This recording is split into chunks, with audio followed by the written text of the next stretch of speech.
Hey, welcome to Weird Wednesday. It's good to have everybody checking in with us here at baloneybrain.com. I am Used Toy, of course, better known as John House, and joining me is Suburban Hobo, or Daryl House. How you doing, Daryl? Top of the morning to you, buddy. You got some good stuff for us today? You know what? Last week, remember, we commented at the beginning of the program how some days or some weeks are better than other weeks. I have some pretty interesting stuff here today, and I want to kick off with this story. You know, we always joke that sometimes when things aren't working the way we want them to, that technology is our friend. Absolutely. Well, this is a story. This is an email story where this lady and her boyfriend had been exchanging romantic emails in a chain of private emails. Later on, she's a receptionist at this company. Later on, she sent out a list of sandwiches. I guess the food truck or something was coming in, and she sent out to the whole company a list of sandwiches that were going to be available to her co-workers. But she inadvertently put the list of sandwiches at the very top of her chain of private emails to her paramour, and so they neither knew what was for lunch. They knew what was for lunch, you know what I mean? But and dessert. Absolutely. But some of the things that they were saying to each other, you want to talk embarrassing? She said, "I totally fancy you." This is from a town called Aberdeen, but I didn't. It's got to be in Britain. That's the only thing that I can do. She says, "I totally fancy you." To which her fiance replied, "I love making love to you. It's ace." I think it's ace. It's ace? This is going to be the new romantic. Were they playing golf? A short time later, he added, "I loved our session last night. It was ace." Wow. I just love it. I'm assuming ace means it was pretty hot. But the human resources director, when it came to light, said that the couple was absolutely mortified. But he added that they made a silly mistake, but they didn't really do anything malicious or unlawful and have not been disciplined. Regrettably, they have chosen to resign. They are due to get married, but they have not commented publicly on this embarrassing mistake. I guess just because it was so ace. Well, you know, since love is in the air, I've got this story from Connecticut. A 71-year-old lady named Segun Liebhart was arrested for prostitution. Yeah, baby. Liebhart, according to police, promoted herself in the escort section of a website under the name Lola. And her thing was older is better. A well-preserved beauty, all natural and busty, 38 double D, sexy, fit, warm, and friendly. So older is better, well-preserved. I mean, at 71, you know, she could be, I don't know, well-preserved. I'm thinking of a mummy. She could be my mummy. Or your duty. Well, that's right. So, here's a fun story. Dateline Norwich, England. The soundtrack to this one should go, Oompa Loompa Loompa-dee-doo. I've got another story for you. So Dateline Norwich, British police said they arrested a trio of suspects in an assault involving 4 attackers, 2 of whom were dressed as Oompa Loompas.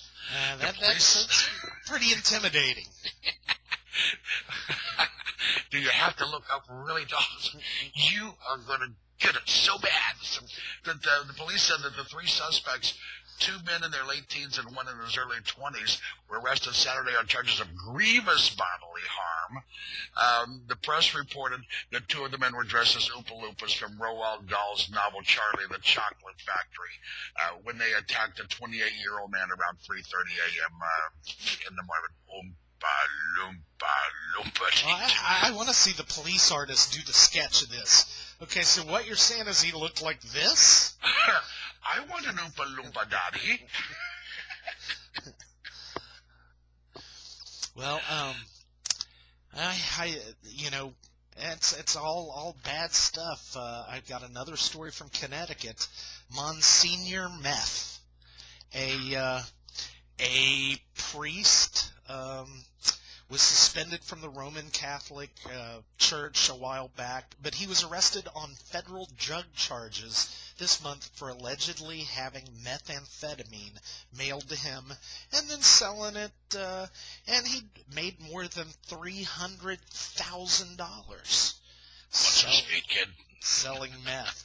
Well, the beauty is, he wanted to launder his profits, so the priest bought a small adult video and sex toy shop in the nearby town of North Haven, named Land of Oz and Dorothy's Place. I know. Well, the havens in Connecticut are a pretty riotous area. I mean, it's not necessarily your basic Connecticut bastion of conservatism, I'm thinking. But this guy, he was, a lot of people are comparing him to the main character in Breaking Bad, the priest who becomes the meth pusher. Oh, John, this next story that I have here, we got scooped again. A few weeks ago, Kelly and Michael Strahan had about 3 of our stories, but they're on live early in the morning, and we tape the day before and do this whole thing. So they had this story this morning. So maybe some people have already heard about this, but some people are just crazy for junk food, and this is one of those stories. Family members of a Pennsylvania man who loved Burger King said they took his funeral procession through the drive-thru. Have it your way. You say that again. I'm not going to mention names, but one of the 3 daughters of this West York, Pennsylvania man who died at the age of 88 said her father enjoyed fast food daily. So the family took his funeral procession through the Burger King drive-thru Saturday for one last Whopper Jr. He always lived by his own rules. His version of eating healthy was the lettuce on the Whopper. Nice. That's a man after my own heart. The head of the manager of the Manchester Township Burger King said the funeral procession ordered 40 of the sandwiches. There was only 39 people in the procession, but they wanted one for the deceased also. And he said that they placed his final Whopper atop the casket before it was buried. Oh, very touching. Well, I've got this one, and it's a little racy, but it's too funny. And of course, it's from Florida. So sure. I will give Huffington Post props for this one because it's really well done. In Florida, there are violent people, naked people, poopers, and masturbators, but rarely is one man the total package. So basically, these people are in their house. They hear a terrible sound. They go out to see what it is, and they find a naked man on the roof. So they're like, hey, get down. The guy jumps on the homeowner, knocks him to the ground, runs in their house, and then all hell breaks loose. The guy apparently pulls a large big screen TV off the wall, spilled the contents of a vacuum cleaner. At that time, the wife grabs a gun and starts firing at the guy. She misses and then calls 911. So then the guy starts, he's waiting for the police to arrive. He starts masturbating in their living room, runs into their son's bedroom to put some clothing on his face. When deputies arrived, they saw him wildly flailing around the floor, speaking nonsensically, and he had defecated on the floor in 2 spots. So let's recap this.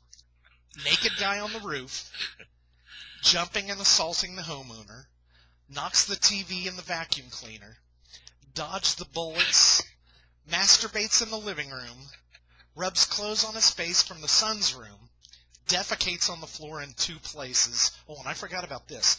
Then he drank the contents of the vacuum cleaner. Sounds like a misdemeanor to me. That's, Actually, it reminds me of the old joke about the drunk that goes to the doctor. And the doctor says, well, I need a stool sample and a urine sample and a sperm specimen. And the drunk says, oh, you just want my underwear. well, the whole thing, the best part about this is, of course, the guy's day job. He was a carny. Well, we will see you next week. Bye.